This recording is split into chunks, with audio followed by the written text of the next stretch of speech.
Today we'll be discussing the case of Debi Austin. Debi was a regular girl. She went to school, she hung out with friends, and she found a stable career as an adult. She was known for her very big smile and humor, but in later years, behind that smile, many would come to know her as the woman who not just had a hole in her neck, but the woman who smoked through the hole in her neck. For several decades of her life, Debi lived as a heavy smoker, and after several diagnoses of smoking-related cancer, she was left no choice but to have her voice box removed completely.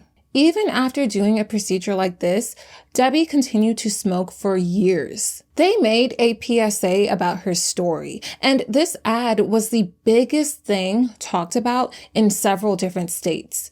Debi showed the world just how bad the addiction was, and she continued to star in some of the most riveting anti-smoking ads out there. Debi made it her mission to not just raise awareness, but to take down the tobacco industry. But through all of her public speaking and advocacy, what many might not have known were the several health battles she faced as the years went on. What happened next because of Debi smoking is nothing short of alarming, and you'll be shocked to learn how young she was when all of this even started. It might be hard to believe, but the path that led her there is sadly far more common than many might realize. This case was requested a few times, so just to introduce myself, my name is Petal Palmer, and on this channel I post anything medical, mysteries, and crime. If that is something that sounds interesting to you, please consider subscribing if you end up liking this video. But before we get into this case, I'd like to get into the partner of today's video, Wild. Wild creates deodorant that not only smells great, but stays fresh for 24 hours. In addition to their variety of classic scents, they also have seasonal and limited edition scents, so there's a lot to choose from. My favorite thing is how sustainable they are. They have very unique aluminum cases with various colors and designs, which are not only customizable,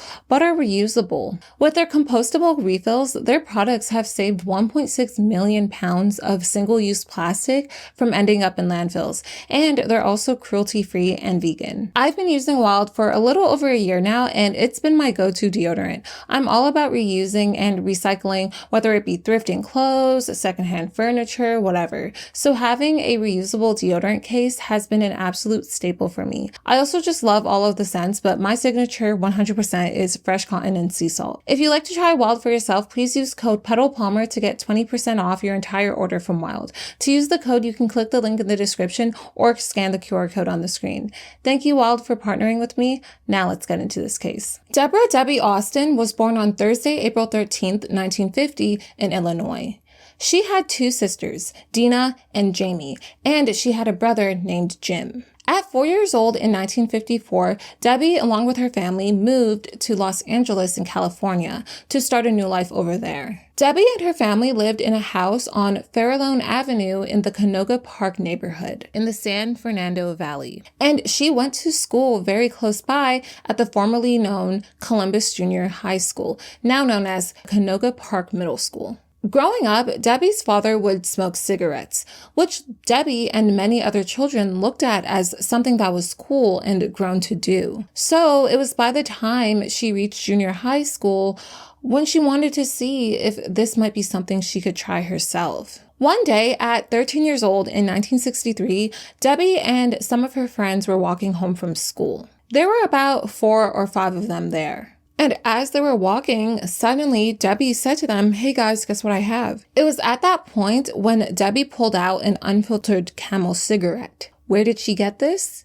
She had actually secretly taken it from her dad. And she and her friends were looking forward to smoking it. The difference between filtered and unfiltered cigarettes, by the way, is that filtered cigarettes have a small filter at the end, usually made of cellulose acetate, designed to reduce the amount of harmful substances inhaled. Whereas unfiltered cigarettes do not have this filter, meaning the smoker inhales more of these substances directly. The intention of filtered cigarettes is to reduce the amount of harm done to the person smoking. However, some research has shown this to be true, while others have shown that this may or may not be the case. Either or, they both carry serious health risks. They ended up lighting this cigarette. I'm unsure with what or who had the lighter or a match, but they got it lit and they got to smoking it. Debi really really wanted to look older, cool, and tough in front of her friends. And because of this, instead of inhaling a small amount, she knew if she wanted to look tough, she should inhale as much as possible. So once she had it lit up and in hand, she did as large of an inhale as possible, but almost immediately she felt very ill. She got very dizzy, everything just started spinning, and she ended up throwing up in the gutter. Where they were walking, there was a big mailbox by the street, and Debi just grabbed onto it and slid down the mailbox to sit on the curb. Her friends all sat on the curb as well, and they all just sat there as Debi described, quote, green and spitting tobacco. This was Debi's first ever cigarette, but soon enough, this one cigarette led to even more. As time went on, Debi continued smoking cigarettes more and more often. She would smoke after school with her friends, and the amount she used was gradually building up. While still in middle school, Debi was already up to buying and going through 1 pack of unfiltered Camels every single day. There's 20 cigarettes in a pack. Debi later on described that when she was younger, quitting was never something she thought about. And what she later described was that once you're up to 1 pack a day, it's not that easy to stop. And what is also a known fact is that when you do start smoking at a younger age, it's much harder to stop as you're older. And she started as a child at just 13 years old. At the time, there wasn't as much awareness regarding the effects of smoking. She said how there would be people saying to stop smoking, but there was never a good enough why behind it. It was more normalized to smoke then, especially if you had parents who smoked. She said, quote, I never thought about quitting when I was younger. It was one of those things I just accepted. Back then, there weren't a lot of people telling you that it was not good for you. People would tell you not to smoke, but they didn't give many good reasons. Plus, if your parents smoked, it was hard to listen to them because they were doing it too. At the time, nobody knew how to say, I'm an addict, I want to quit. Smoking felt like what she described as a ceremony. From buying the pack to opening them, pulling it out, flipping the hatch, holding it. All of it was done in a certain routine, like ceremony, which she described, quote, takes you into a different place, which made it much harder to quit. But it's not even about just if somebody wants to quit, but there's actually physiological things going on inside of one's body that makes it extremely hard for them to do so. Tobacco products are made using the leaves of plants from the Nicotiana species, which are commonly known as tobacco plants. What makes these tobacco products so addictive is a substance they contain called nicotine. Nicotine is a highly addictive chemical. What it does, it causes the brain to release a chemical called dopamine, which creates feelings of pleasure and satisfaction. Over time, the body starts to crave these feelings, which is what leads to the addiction.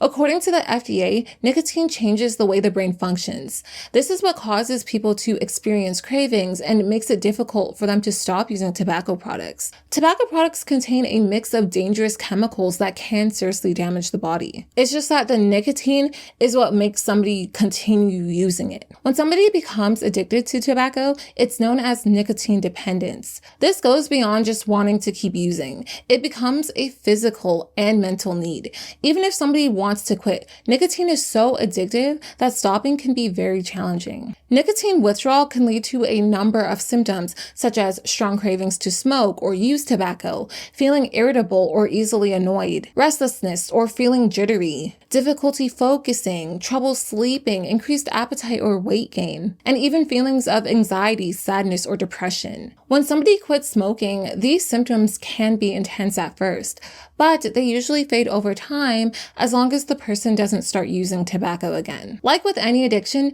quitting isn't easy, but with support and persistence, it is possible. Back then, not a lot of this information or resources were available as it is now. Smoking was allowed everywhere. There was no place Debi could remember that even had a no smoking sign. She described how doctors, nurses, and patients all smoked in hospitals. Nurses would even smoke in the pediatric areas of the hospitals right next to babies. And not only was it very common, it was very accessible and affordable. At that time in 1963, a quarter was enough for somebody to buy a pack of cigarettes. There were also no laws prohibiting minors from purchasing cigarettes, so children were easily able to get their hands on it, including Debi. When she would go to the store to buy a pack, the cashiers would often see her cashing out, and she'd sometimes be asked by the cashiers, like, who are these for? As they assumed that no little girl would be smoking unfiltered Camels and that they must have been for somebody else. After graduating high school, Debi went on to college at the University of California, Berkeley. It was there where she studied political science. Along with her studies, to make money, Debi drew political cartoons and posters. But in addition to all of this, it was while she was in college when she got up to smoking 3 packs of cigarettes per day. Now, this was only mentioned by Debi once in all of the sources I can find, but she stated that before she was 21, she was diagnosed with cancer. I had my first cancer before I was 21. When they tell you you had cancer, you go stupid. There's no more details on this whatsoever. However, based on a March 2013 article by the Lexington Herald-Leader, I believe the cancer she was diagnosed with then was breast cancer. I'm unsure exactly when to validate this, as I couldn't find any more information on this. Likewise, the article further states that Debi got married at a young age and moved with her husband to the Emerald Mountains of southern Humboldt County in California. The article further states that Debi's husband unfortunately passed away in 1981, and it was after this when Debi moved back to San Fernando Valley, finding work in the telecommunications industry. Eventually, Debi found work as an office manager of a small private telephone company, and as an adult in the working world, her frequent smoking persisted. And tobacco wasn't the only substance that Debi was using, because it was at some point when she also began struggling with addiction to alcohol and drugs. This was a lot on her body, and she did experience side effects from this and from the heavy smoking. Sometime around the early 1980s, Debi began experiencing a sore throat, but it wasn't just a normal sore throat like when you're sick with a cold, because this one didn't go away. It stayed persistent, so she looked to get this treated. Finally, in 1985, she was able to get sober from the alcohol and drug use, but the cigarette smoking continued. It's not known what treatment she did for the sore throat, but what is known is that this all drastically changed within the next few years. In fall of 1992, at 42 years old, Debi was working in the telecommunications industry in LA. This was a job where she frequently spoke to people. However, one morning in October, just before Halloween, she noticed there was a small lump under her jaw, just below her ear. She was thinking, okay, maybe I have mumps. So she went to the doctor, and after getting a prescription, for the next week, she treated it with antibiotics. But after that week went by, she still had the lump. So the antibiotics didn't work. She went back to the doctor for some further discussion. And the doctor told her, look, I'm going to send you to an ear, nose, and throat specialist, aka an ENT, so we can figure out what's going on. She eventually went to this ENT where he told her he would like to perform a biopsy to see what's happening. So for this biopsy, they got her tongue held down with gauze and they used a laryngoscope to put down her throat. It was once those results came back when Debi was contacted by the ENT and he told her the results, saying she has laryngeal cancer. This is cancer of the larynx, which is your voice box. When Debi heard the word cancer, she felt panicked, and as the doctor continued speaking to further explain this to her, she couldn't even hear him. All she could think about was the fact that she had cancer. The ENT told her that with this, she would need to have a laryngectomy, which would be performed by him. This is a surgical procedure in which somebody has their larynx removed. It can either be total, meaning the whole larynx is removed, or a partial one. In Debi's case, she was going to be having a total laryngectomy. But it was after he told her this when he also mentioned the name of another patient who too had their larynx removed. And he explained to Debi that before she even gets the surgery done, as she waits for the day it's scheduled, he wanted her to get in contact with this other patient so that she could go to a support group for other patients who have received a laryngectomy. He insisted that she went to the support group before the surgery happened. And he even called the other patient to ensure she went. Debi stated, quote, "I never met or heard anyone who had had a laryngectomy. I thought, oh my God, I make my living on the telephone, and now I'm going to sound like Elmer Fudd on Thorazine for the rest of my life. Afterward, I sat on my boss's desk crying. I thought, I have no options." Your throat is also known as your pharynx, and it has two main passageways. The esophagus is your food pipe, which moves food from your mouth to your stomach, and the trachea is your windpipe, which moves air from your nose and mouth to your lungs. The trachea sits just in front of the esophagus, and the larynx or voice box is located right above the trachea. Because the larynx sits at the top of the airway, air from your nose or mouth passes through the larynx before making it down to the trachea and into the lungs. However, when a person undergoes a laryngectomy, this natural airway is disconnected, so air would no longer be able to travel from their nose or mouth to their lungs. This means after a laryngectomy, the surgeon has to put in a new pathway for the patient to breathe in air. They do this by creating a hole in the person's neck. This hole is called a stoma or a tracheostomy, and it's placed so that the air can go from the stoma in their neck to their lungs. Patients who get laryngectomies performed often refer to themselves as a laryngectomy, spelled with two E's at the end, as opposed to the procedure, which is spelled with a Y at the end. Debi got in contact with the other patient, and just a few weeks in November, they actually took Debi to a meeting for a laryngectomy support group called New Voice Club of the Valleys.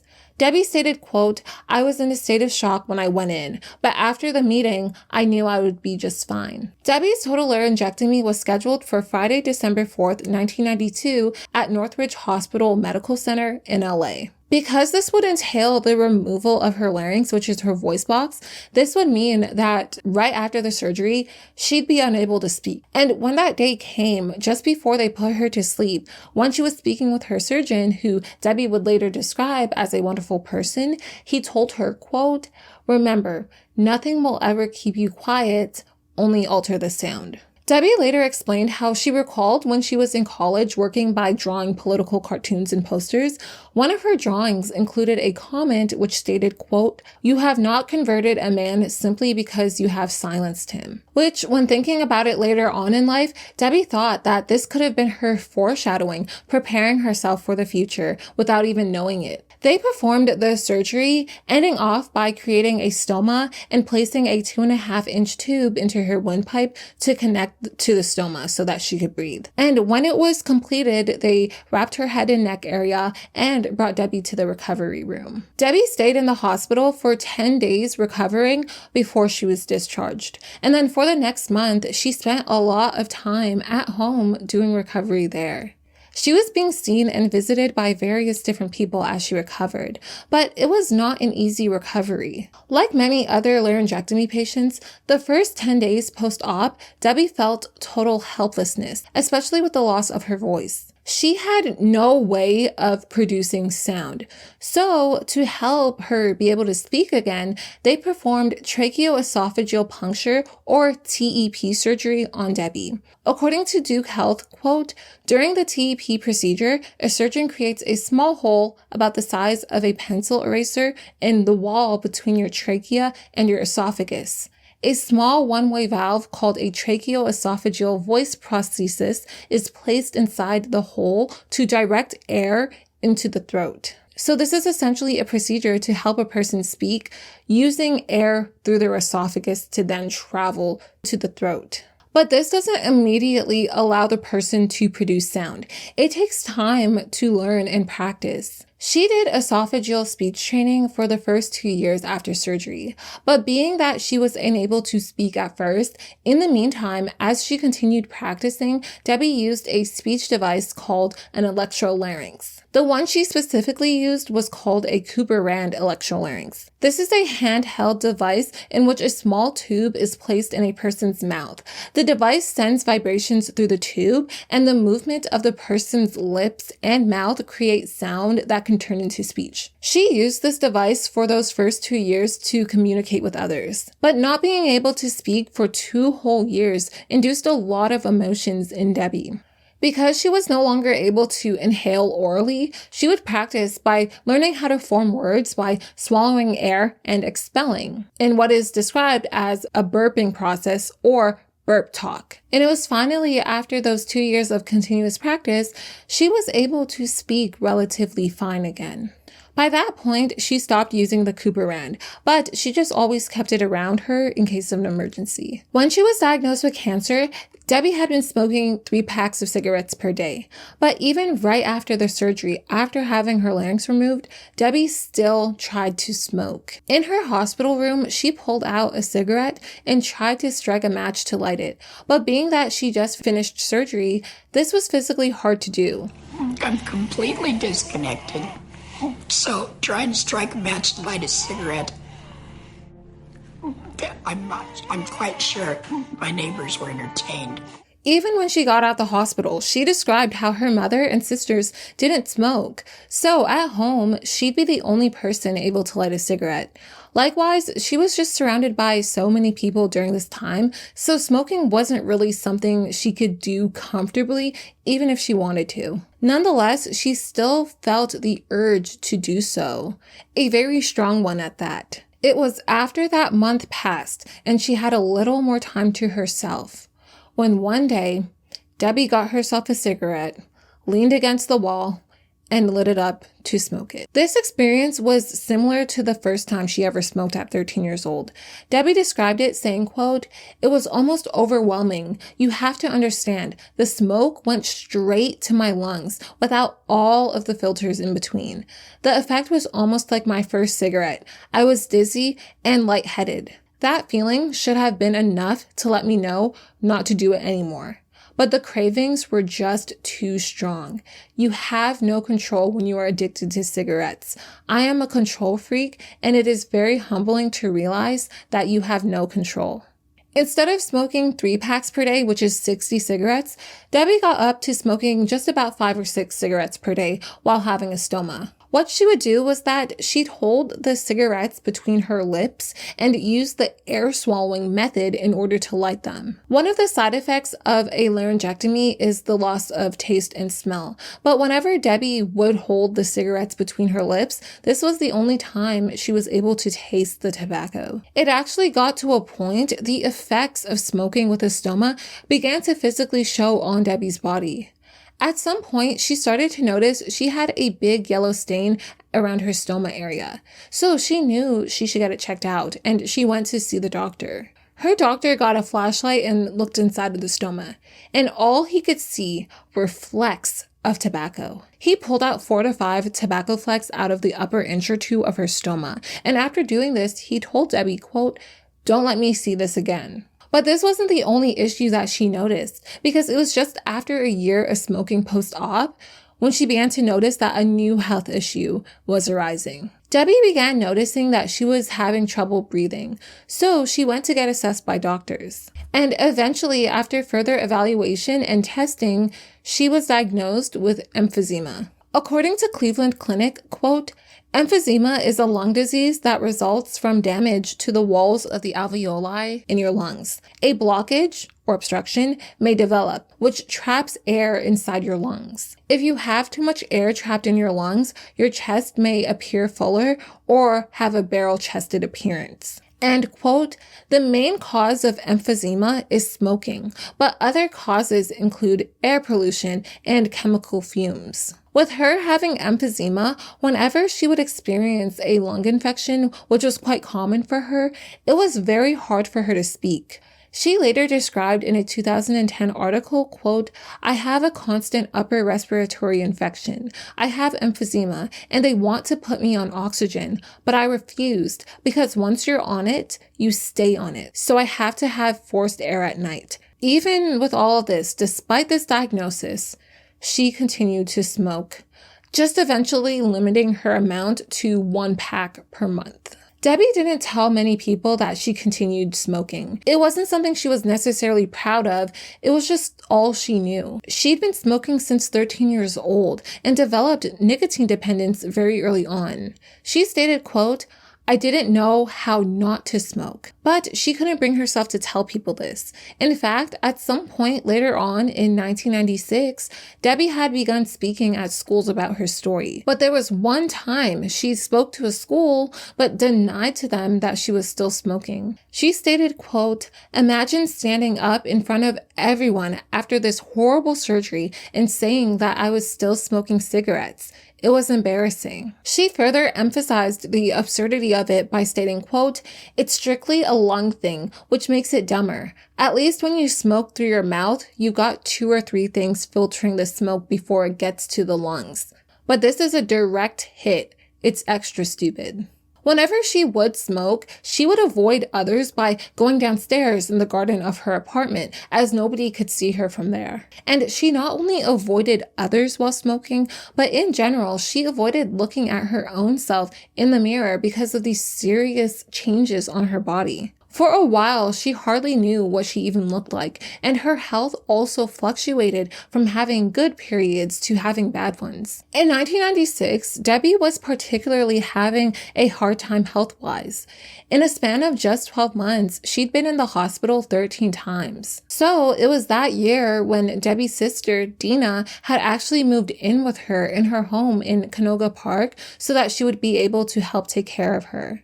But it wasn't just her sister who moved in, because along with her sister was Debi's then 3-year-old niece, Joy, who was Dina's daughter. Joy was born on or around January 21st, 1993, 48 days after her aunt Debi's laryngectomy.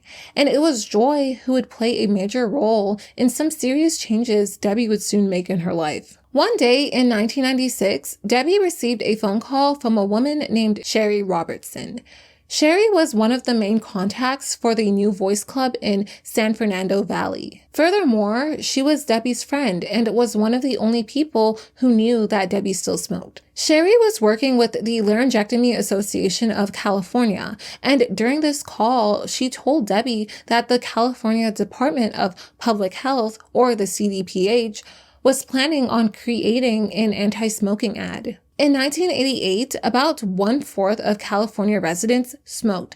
However, it was that year when people voted for the approval of an initiative that raised the taxes of packs of cigarettes by 25 cents per pack. Till this day, the rise in tobacco taxes has significantly helped save hundreds of billions of California residents' money, healthcare costs, and many more.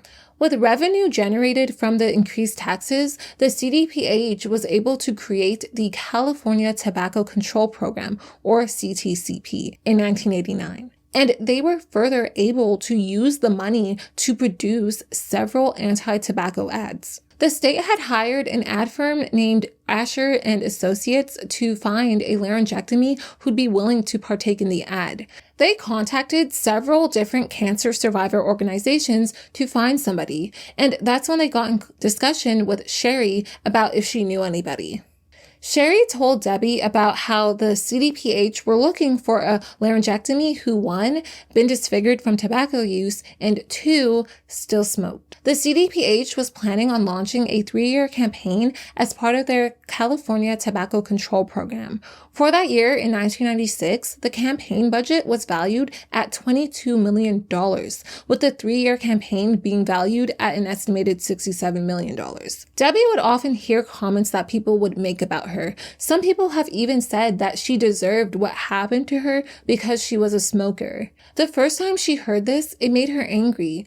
But she learned to deal with the comments. Even regarding the tobacco industry, she'd never been angry at the tobacco industry because she said she never questioned how much she'd given them. But when she began thinking about the state wanting her to partake in a PSA, for the first time, she did feel anger because she thought she never told anyone she still smoked. Why should she make herself look like a fool in front of the entire state for smoking even after having her larynx removed?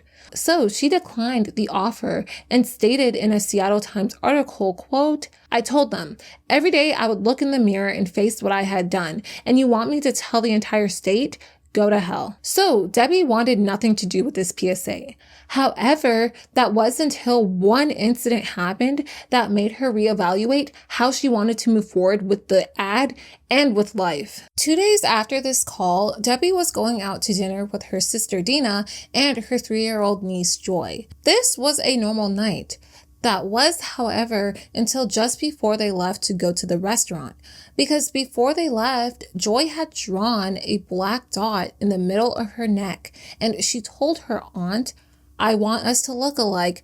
I want to be like you." It was at that moment when Debi said she realized how much she sacrificed for the tobacco industry, and she knew that instead of feeling anger, she wanted to channel that into speaking out and advocating for patients' rights and laryngectomy rights, ensuring her niece and several other young people don't end up starting smoking.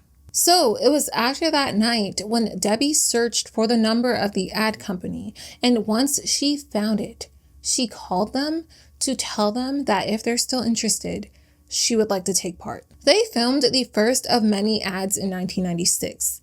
Before filming, they showed Debi the storyboard and script and asked if there were any changes she wanted to make. Everything on the script was fine. However, the only change she made was the age she started smoking, as the original script said that she started smoking at age 14-15, but she started smoking at 13. The shoot was taking place at a house in Pasadena, California. On that day, just before Debi's shoot, they were also shooting another commercial for the California Department of Public Health called Baby Blocks. As she waited to film, she was extremely nervous.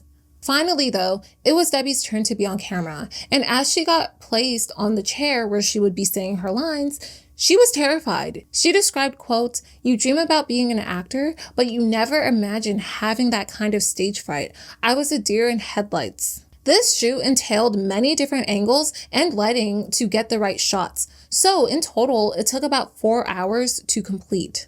But it was during this very shoot, they did something that would soon cause a major stir in the public. They had Debi smoke a cigarette through the stoma in her neck, getting this shot to show how addictive nicotine can be. Debi described that this was the most difficult part for her to film because that was the first time since surgery she had smoked in front of somebody else. The interesting thing about this, though, was that at the time, smoking was permitted on set, so members of the crew were smoking even while filming this, as some had even been experiencing nicotine addiction themselves. Smoking in front of people for the first time while being on set felt extremely strange for Debi. But that being said, she described, quote, "It was the first time that it really dawned on me how much of a prisoner I was. My addiction was more important than anything. It was hard to do that in front of so many people. But when I finished that day, I felt good about it. If one person stopped smoking because of what I did, it was worth it." The ad team was being led by a woman named Christine Steele. Christine recalled that while filming the ad, Debi described that she believed she had been misled by an industry that was more interested in making a profit than protecting its customers' health. And Christine described this stating, quote, "It was embarrassing and humiliating for her. Her way to get back at the tobacco industry was to put herself out there." This PSA that Debi did was described as being the most in-your-face campaign filmed up to that point. And for months after filming it, it hadn't even been aired yet. Because of how graphic the ad was, they weren't sure if it even was going to air. At that point in time, nothing had been shown on TV that was of that nature. But Debi described how important she thought it was for it to air, stating, quote, "People that have smoked for years and tried everything to quit and couldn't aren't going to pay attention to these commercials anyway. But someone who's never picked up a cigarette maybe won't pick one up because of them." Young people may not be able to relate to the effects of smoking in their grandmothers and grandfathers. It's a lot easier to relate to someone 46. That's their mother's age. This is how I hope they can relate to it. This is how I want my 4-year-old niece to relate to it. Finally, after some time, it was in March of 1997 when the ad aired to the public. It was titled Voicebox, and its aim was to show how addictive cigarettes can be. I had my first cigarette when I was 13. When I found out how bad it was, I tried to quit. But I couldn't. They say nicotine isn't addictive. How can they say that? In the ad, Debi states, quote, "They say nicotine is not addictive. How could they say that?" This line was extremely important and highlights a key reason why Debi wanted to speak out. Because just 2 years prior to filming, on April 14th, 1994, 7 tobacco company CEOs testified under oath to the United States Congress, saying that they don't believe that nicotine is addictive. Let me ask you first, and I'd like to just go down the row, whether each of you believes that nicotine is not addictive. I heard virtually all of you touch on it, and just yes or no. Do you believe nicotine is not addictive? I believe nicotine is not addictive, yes. Mr. Johnston. Congressman, cigarettes and nicotine clearly do not meet the classic definitions of addiction. There is no intoxication. We'll take that as a no, and again, time is short. If you could just, I think each of you believe nicotine is not addictive. We just would like to have this for the record. I don't believe that nicotine or our products are addictive. I believe nicotine is not addictive. I believe that nicotine is not addictive. I believe that nicotine is not addictive. And I too believe that nicotine is not addictive. And what's worse is that after some further investigation and after looking into internal documents, it was revealed that tobacco companies did in fact know about the addictive nature of nicotine. Since at least the 1960s, civil cases have been brought against tobacco companies in the US. And since then, tobacco companies have described nicotine's addictive nature in documents. Addison Yeaman was the vice president and general counsel of Brown and Williamson's Tobacco Corporation. This was a subsidiary of BATCO, known as British American Tobacco, one of the biggest tobacco companies in the world. And in a Brown and Williamson's document from 1963, she described, quote, "Moreover, nicotine is addictive. We are then in the business of selling nicotine, an addictive drug effective in the release of stress mechanisms." Likewise, BATCO Research and Development Conference minutes described in a document from October 24th, 1967, quote, "Smoking is an addictive habit attributable to the nicotine, and the form of nicotine affects the rate of absorption." A senior employee at the Tobacco Institute named Paul Konopik reported that in a 1980 internal memorandum, legal advisors of the Philip Morris Tobacco Company, another one of the leading tobacco companies, had even cautioned that, quote, "The entire matter of addiction is the most potent weapon a prosecuting attorney can have in a lung cancer cigarette case. We can't defend continued smoking as a free choice if the person was addicted." In addition to the many other documents like this, documents were found indicating that tobacco companies were manipulating cigarettes so that they contained more nicotine and thus made them more addictive. Health warnings on cigarette packages were made mandatory in 1965, albeit relatively small warnings. But regarding nicotine, there still was a serious lack of transparency and a lot of hiding of information regarding the health effects of nicotine's addictive nature in cigarettes. Debi, of course, expected that people would see the ad, but she never expected and she wasn't ready for the actual reaction that came from it. This ad had people hooked immediately, and it became very popular fast. The first day it was aired, it was being discussed on the morning news, which Debi initially didn't think much about. However, it was when it aired again on another news program when she began thinking, oh, okay, this must be a big story. And the moment it actually truly hit her how big this was when she went to the Department of Motor Vehicles, or DMV, later that day to get her driver's license renewed. And as she stood in that line, the clerk pointed at her and said to their colleague, "See the third person in line? That's the woman in the commercial." This was only the first of the many times that Debi would soon be recognized in public. After the ad aired, she was recognized every time she went out. And a lot of the interactions she'd have with the people she met were actually very positive. She described, quote, "I once had a gentleman come up to me and say that I had given him his wife and daughter back because they had quit smoking. Another woman stopped me in a restaurant and gave me her pack of cigarettes, saying that she was quitting." The ad was even singled out by the then U.S. Health and Human Services Secretary, Donna Shalala, who described it as being crucial in the fight against tobacco. While the number is not disclosed, Debi stated that she was well compensated for the ad, which is great because at some point she wasn't able to work and she was on disability for her post-surgery health struggles. This ad was not only ran in California, but it was also running in Salt Lake City, Utah, New York City, Idaho, Washington, Massachusetts, and Hawaii. So it was being seen by more than just the state of California. Not just this, but her picture from this PSA was featured in Time magazine, on billboards, posters, health magazines, LA's Channel 7 Evening News, as well as other broadcast and cable TV health programs. Many times, Debi has made attempts to quit smoking, but she was never successful. This ad caused so many people to quit and make major changes in their lives. But soon enough, Debi would also make this major change as well. In 1997, when Joy was about 4 years old, for the first time, she had asked her aunt, "What's that funny smell in this house?" Debi knew the smell she was referring to was the cigarette smoke, but she didn't want to tell Joy this, so she lied and said the smell was something else. It was, however, after they put Joy to bed that night, when Debi began thinking about the interaction and what she had just done. And she stated, quote, "There was no way I could go on lying. Kids are smart." So this moment had Debi reevaluating her smoking. But it was when Joy told Debi that she didn't want her to die, when Debi really started to reflect. She knew that she was a role model to Joy, especially when you think about it. Joy never knew Debi from before surgery.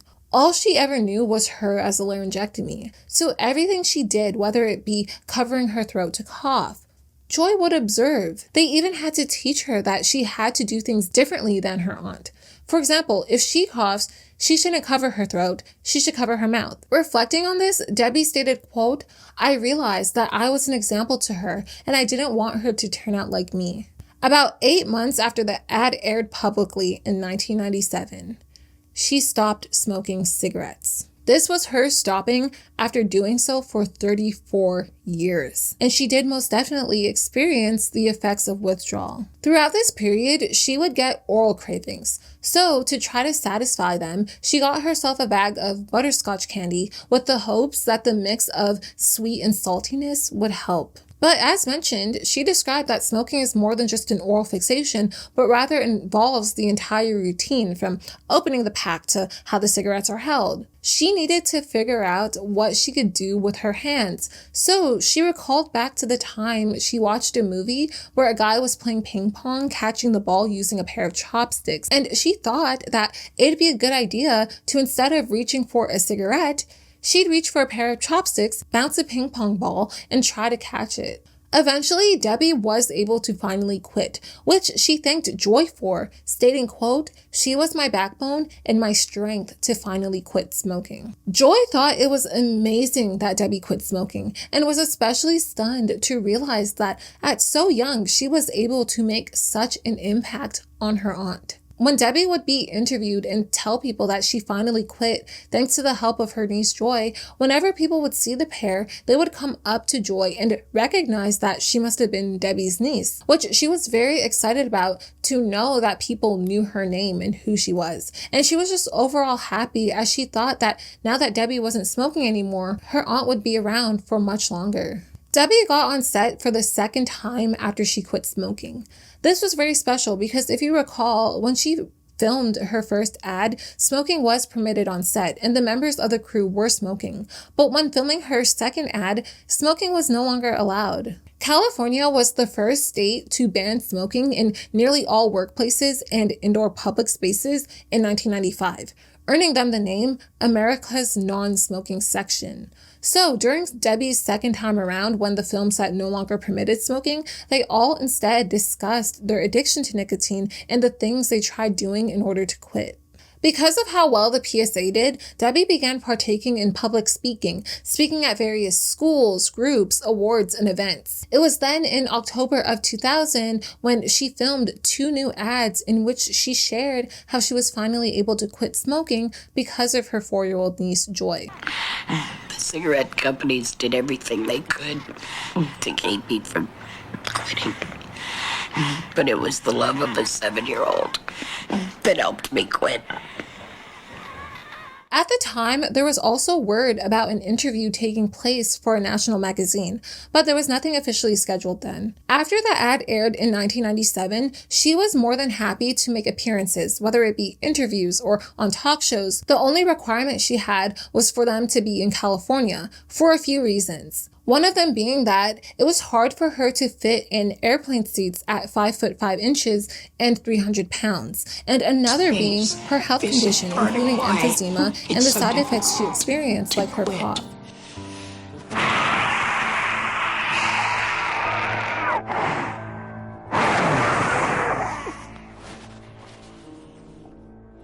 I'm sorry. To those who didn't know Debi, her coughs were something that could be a bit unexpected, with the sound, whenever she would exert herself, being described in LA Times as a pronounced wheezing. Debi also experienced symptoms similar to that of asthma, which would come on if wind were to blow dust into her windpipe and lungs. These coughs she experienced were easily triggered, especially when she would laugh, and in order to stop whenever she was coughing, she'd have to cover her stoma with a napkin or a handkerchief. But over time, she's learned to manage this. And although flying wasn't something she was going to be doing, at least not at that time because of her health issues, she did find her way around to travel where she needed to be. After Washington State began airing her ads, in March of 2001, Debi was actually invited to go to Washington to partake in their tobacco education efforts over there. However, instead of flying, she instead drove from her home in California to Washington, which looks to be somewhere around an 18 to 19-hour drive. It was there where she spoke in support of a youth anti-tobacco group called SOUL, which stands for Saving Ourselves from Unfiltered Lies. And Debi described the group stating, quote, "These young people put on such an amazing positive program that the governor, the state's attorney general, and its secretary of health were all there. It was wonderful." While in Washington, Debi was also stunned to see a bus go by that had a picture of her on it. Representation of laryngectomies just continued becoming more common. She described how more and more PSAs were being aired every day on TV and radio featuring laryngectomies, which she was glad to see. Different states such as Massachusetts and Arizona had also featured laryngectomies in their own state programs, which the American Legacy Foundation did as well. The next month, on April 9th, 2001, the California Youth Anti-Tobacco Movement, as part of the California Tobacco Control Program, also held an event on the Capitol lawn in Sacramento regarding this, and Debi was hoping that people who were able to came out to support. She felt very fortunate to be a part of this movement. She was a California Association of Laryngectomies, known as CAL, historian, and a member of the 2000 CAL Planning Committee. One of the best lines she would open most of her talks with was even borrowed from a man named Wayne Baker, who was the CAL president. This line was, "This voice is brought to you by R.J. Reynolds." Regarding these youth anti-tobacco groups, Debi stated, quote, "I think the youth of our country are tired of being the sacrificial lambs for big tobacco, and they are fighting back. A great lady once said, if you are not a good influence, perhaps you are a horrible example. It is awesome to think that you can help people and make a difference." Debi didn't let her hardships affect her. Rather, she stated, quote, "I felt lucky. I did drugs. I was an alcoholic. I was a heavy smoker. If this was the only price for living the life I had, this was easy. I knew people with the same habits who were dying." She still dressed up how she liked. In a 1997 article, she was described as having short silver blonde hair, pink painted nails, and she even wore various jewelry, including a necklace that helped hold her in place and cover up her stoma. And she did have more great things happen for her. One day around January of 2002, Debi received a call from a woman named Linda. Linda was somebody who worked with the organizers of the Olympic torch relay. This is a ceremonial event in which a flame is carried by torchbearers, symbolizing the start of the Olympic Games, starting in Olympia, Greece, and traveling through to the host nation. On this phone call, Linda said to her, "Hey, after nomination, we'd like to give you the honor of carrying the flame for the Olympic torch relay." This phone call caught her off guard, as she hadn't been following it or paid attention to the publicity from the Olympic torch relay.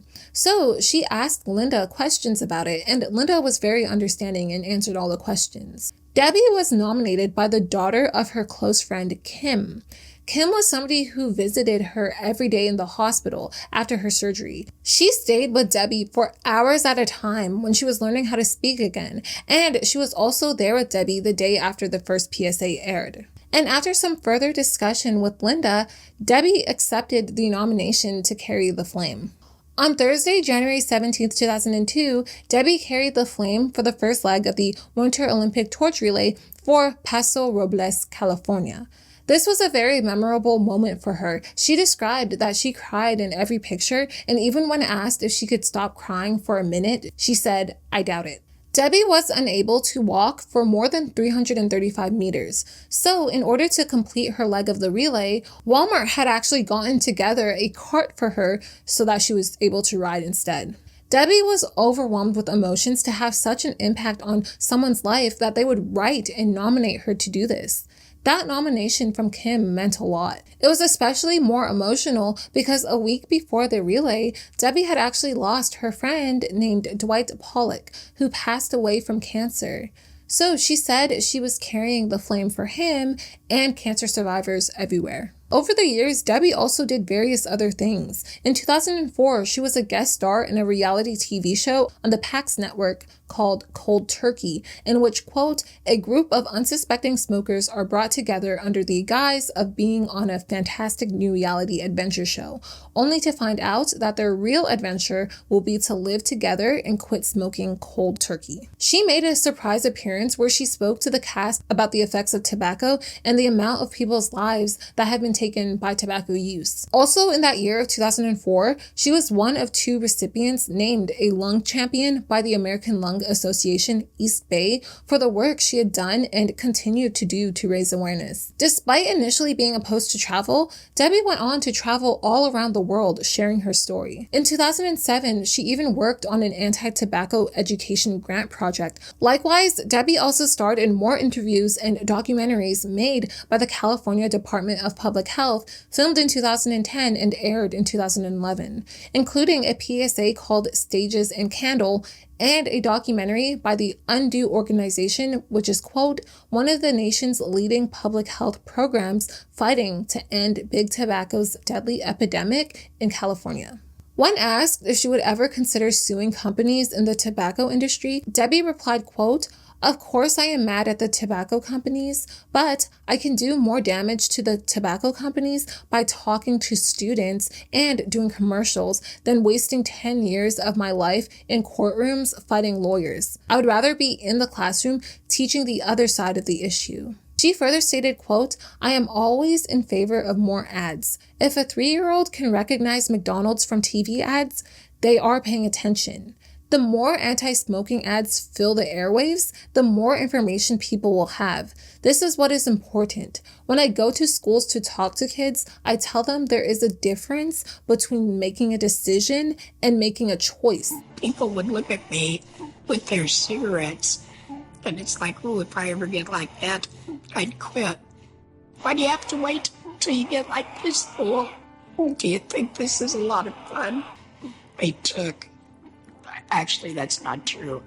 I gave this to the tobacco industry.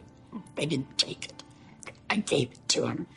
I gave it to them because I never questioned how much I was giving.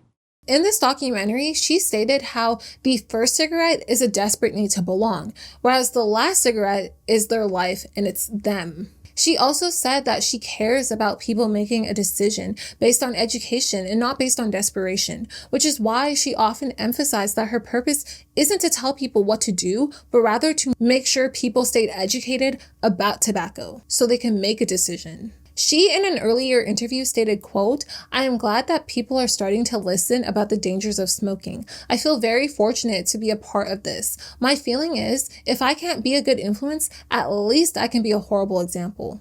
In December of 1997, Debi passed the 5-year mark of no recurring cancer. But although Debi did quit, her health from the many years of smoking had severely declined.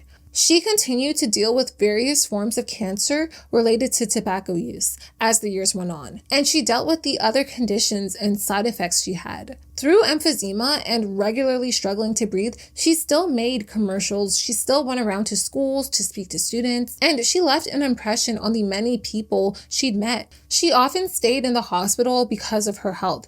During one of these stays, a young doctor had even approached her and introduced himself. He told Debi that he actually saw her talk when he was a child, and he further told her that it was after seeing her talk when he felt inspired to go into medicine. I'm not sure when, but at least as of the video documentary from November 2010, Debi had stomach cancer. Following this, in April 2011, she was diagnosed with tongue cancer. She began chemo in June of 2011, and things were going well at first.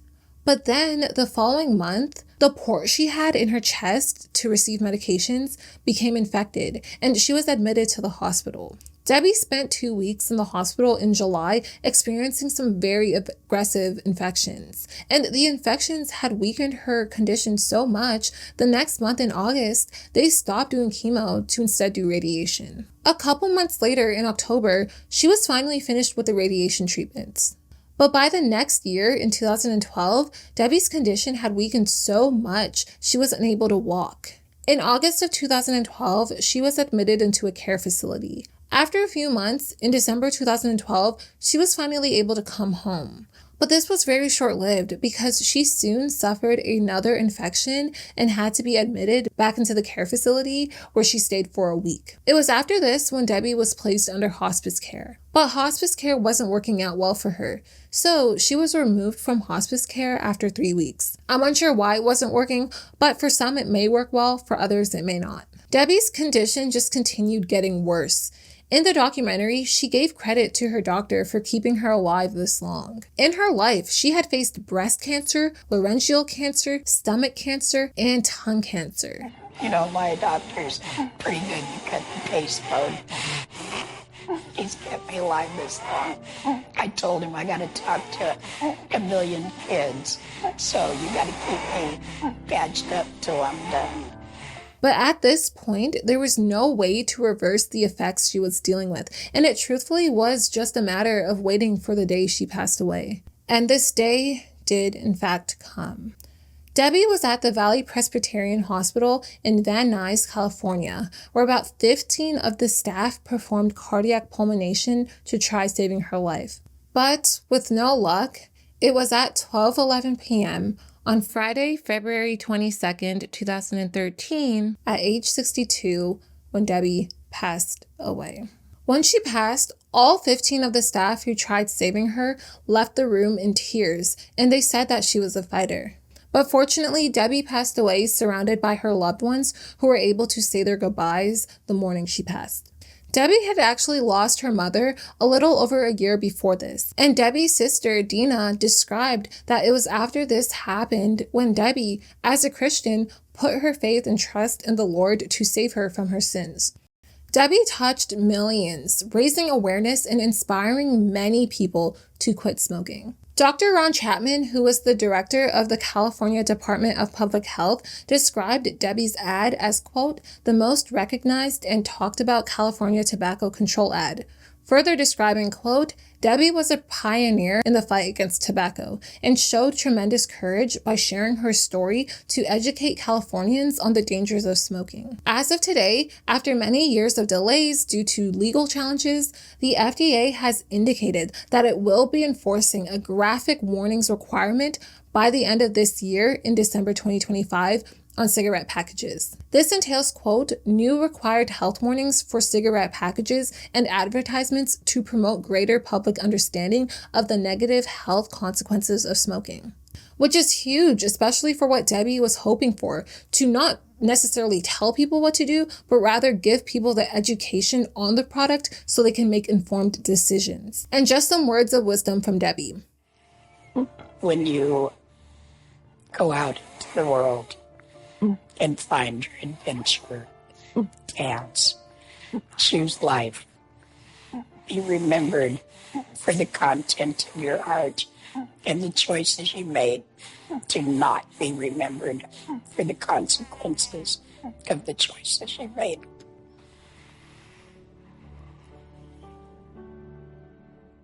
But yes, that is it for today's video. What are your thoughts on Debi's story? Have you seen Debi's ads before? What did you think, or what do you think of them now?